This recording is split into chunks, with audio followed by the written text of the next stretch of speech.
Hey everybody, welcome back to the basement, welcome back to the channel. Today we're going to be checking out this new Premier SD35, and this is an MTH Premier, not an Atlas Premier engine. And this is brand new, just delivered here from MTH, and this is a great custom run that was done by METCA here in Conrail. They did 2 cab numbers. I've got one of them here on the layout for us to check out. There's a slew of other custom runs, as we've come to expect from MTH and our MTH dealer base. But this is a really cool little model, and we're going to go ahead and check it out and compare some colors because we've had some recent Atlas as well as Lionel Conrail items come out. So we're going to do some comparison to see where the different color hues have fallen, and we'll get an overview and check out this model and send it around the layout. Let's go.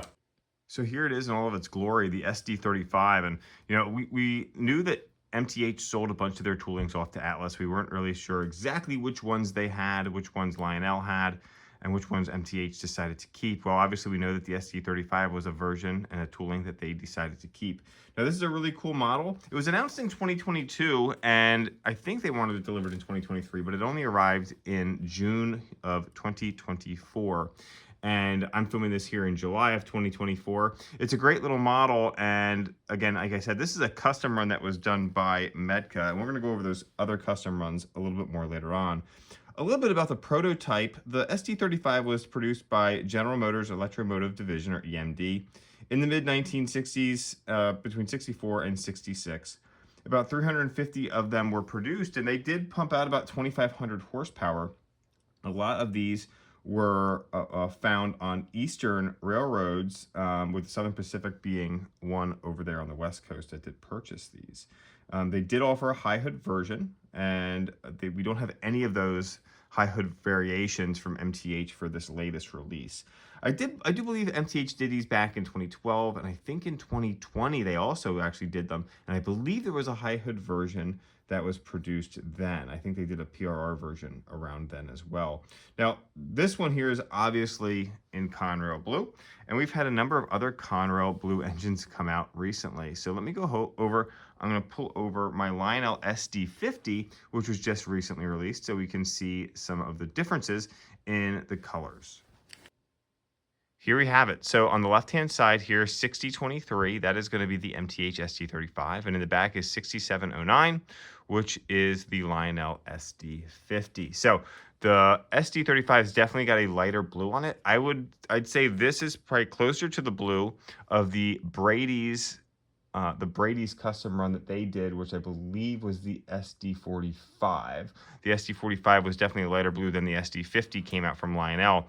Now, the Conrail Blue didn't last all this long being clean, for lack of a better word. You know, Conrail, those engines were pretty common for being grimy and dirty. So, you know, it's tough to say which one's the best one. I'm going to lean towards the MTH one here. I do still like the Lionel version. I like that deeper blue. I think that's pretty consistent with some of the other Lionel Conrail engines that we've seen in the past. Now, I also have an Atlas caboose that is in Conrail Blue as well. So let me go ahead and grab that. And here we go. So there's the Atlas caboose, the Lionel SD50, and the MTH SD35. Now, I believe the Atlas caboose, to my eyes here, looks like an in-between. It's a little bit of a mix between the MTH and the Lionel. I'd say it's kind of right in the middle. And I think we could probably say maybe more correct. Again, I don't mind either one. I think that when the Atlas one comes into play, I believe the Lionel one looks a little bit more almost purplish than blue, but it's still really, really close if we're going to get into the nitty-gritty on colors here, which I try not to do on my channel. I run these because I enjoy running model trains and doing the display and all that kind of stuff. But I know this is always a topic of conversation, so I'm indulging all of you.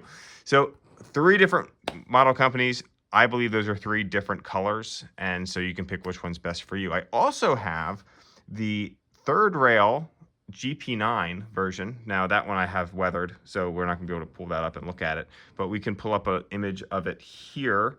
This is some of the old footage that I have before it was weathered, and so you can kind of see the blue on that model as well.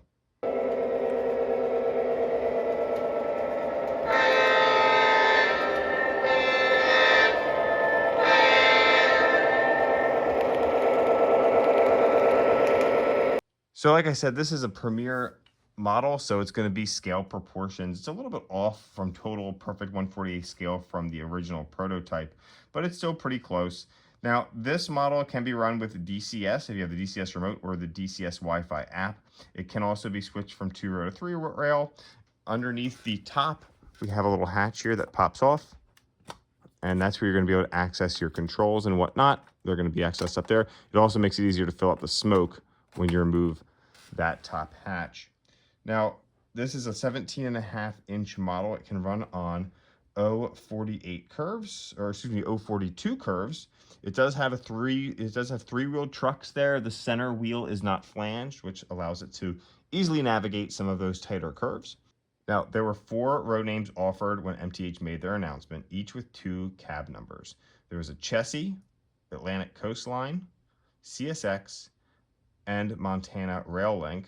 The custom runs included a Penn Central that was done by Berwyn's, Louisville and Nashville by Mr. Muffins, the Conrail version you see here by METCA, Baltimore and Ohio by Pat's Trains, Jersey Central by Pat's Trains, and a Santa Fe version done by Trainloft. So you can check out some of those hobby shops if you're looking for another model outside of the Conrail or the ones that were just produced by MTH.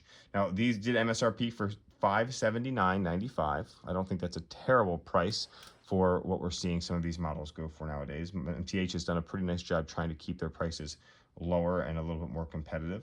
And so that $579 price is pretty nice, and you can get it for a little bit less if you go through an MTH dealer, I'm sure. So with that, we're going to throw some Conrail rolling stock on the layout. We're going to send this guy around the layout. Thank you so much for tuning in today, guys. I don't have any viewer mail for you today, but if you do have an email, a question, or you want to share your layout on my channel, go ahead and send me some photos to CTATViewerMail@gmail.com, and we can get that on our next video. Thanks, everyone. Let's go ahead and enjoy this thing running around the layout.